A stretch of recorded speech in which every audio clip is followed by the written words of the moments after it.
timer ran me out on my recording here. It says, you reached your time limit. So, anyway, I was just going through bottle after bottle after bottle of water last year, and that's probably why I was so successful. This year, I was so determined to make the cutoff. You had to be at mile 15 point whatever it was by 11:30, 4 hours into the race, in order to be allowed to complete the full. And because me and the other runners around me were all struggling to get there on time, we were all speed walking, power walking to make that cutoff. And I did. I made it within 15 minutes. So I crossed through that section at 11:15. It was maybe 15.6 miles in, and it was after I hit mile 16 that Dawn caught up to me, and it was just too much. I knew I was in trouble, and I'm just so grateful to Joe for making that decision to start cutting people off the course and looking out for them.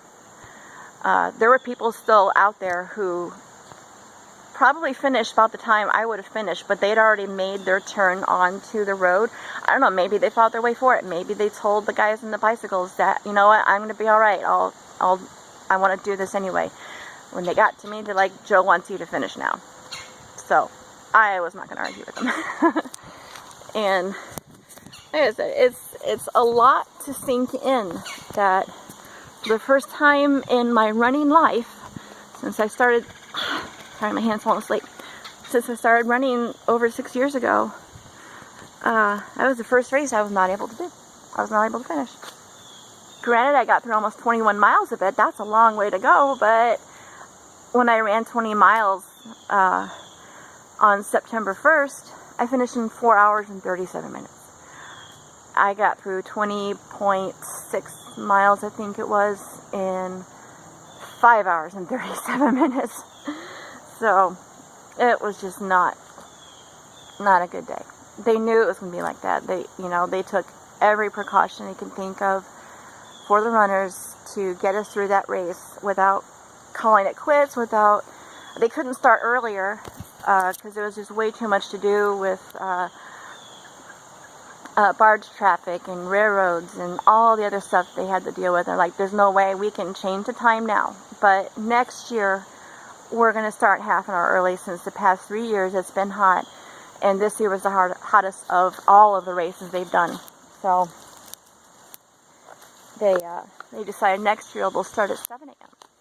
I'm not sure how much of a difference 30 minutes will make, but I hope it does help. And maybe with luck, it'll be a cooler year anyway.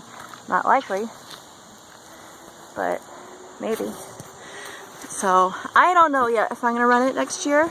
I would love to, but we have a lot of stuff going on in our family next year. Josh and Sarah's wedding's coming up, and I'm sure there will be at least one Air Force graduation, maybe two, not sure yet. Joshua hasn't quite decided yet if that's the route he wants to take, but Sammy's determined. So our racing schedule next year is up in the air right now. We will be doing races, just not sure yet what we'll do or when.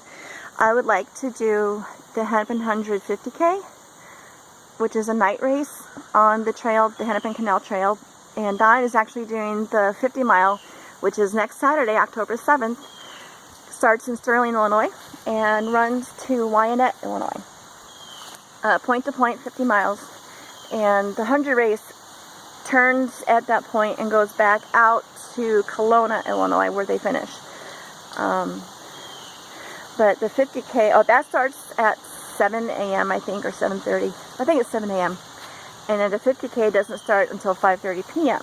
And then they have, whatever the cutoff time is for the 100, the 50Kers have that much time to run in 15 hours maybe.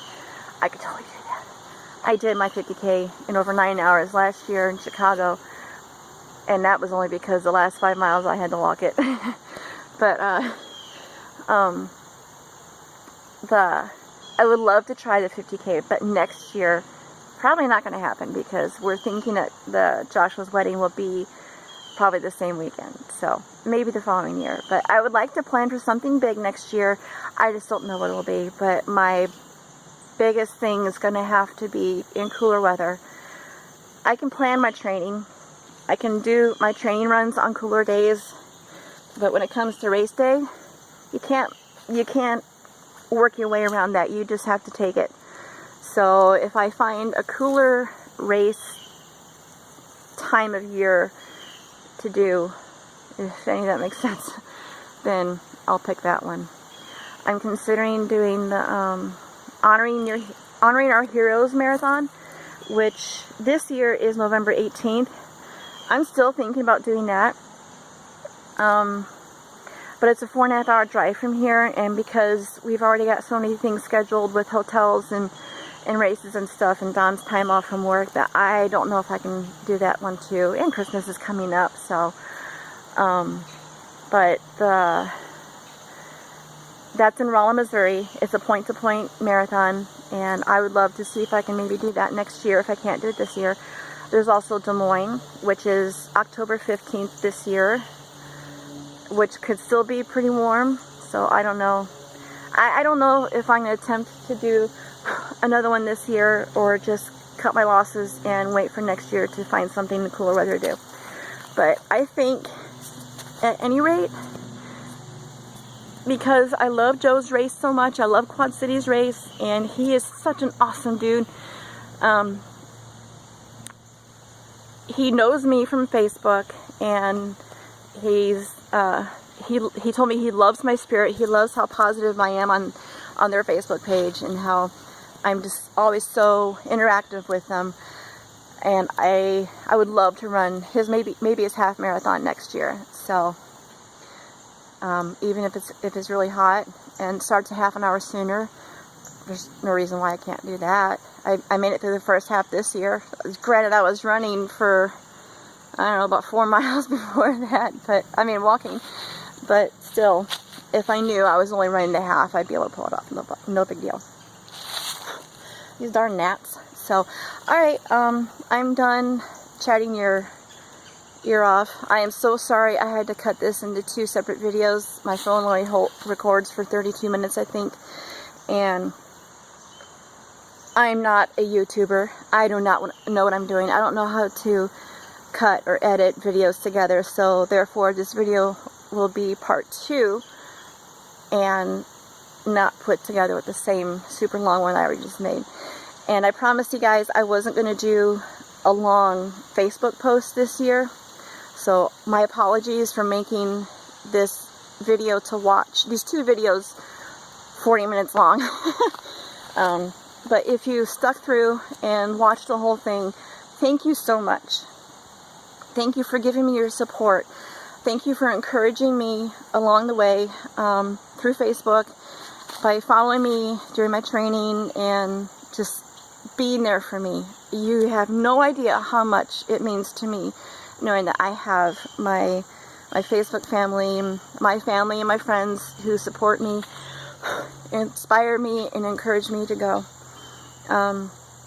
I know all I ever put on Facebook is running stuff, but that's such a huge part of my life that if I'm not talking about my kids or hubby, I'm talking about running. So I appreciate to the depths of my heart all your support. And Carla, thank you so much for making posts about me during my race and following me and helping everyone keep track of where I was, and for just being there and being a rock for me. I can't even begin to tell you how grateful I am to you. And thank you, everybody. I'm going to go back. This is pretty steep down here. There's a nice little bridge. I can't see it.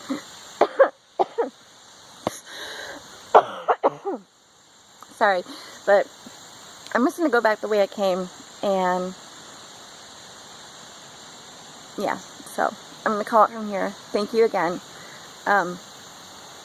This is not the end of me. This is just a pause in my success. My slow running success. I will continue. I will find another big race to run, and I'll be happy no matter how slow I go. So happy running, everybody else, and have a great weekend. Bye!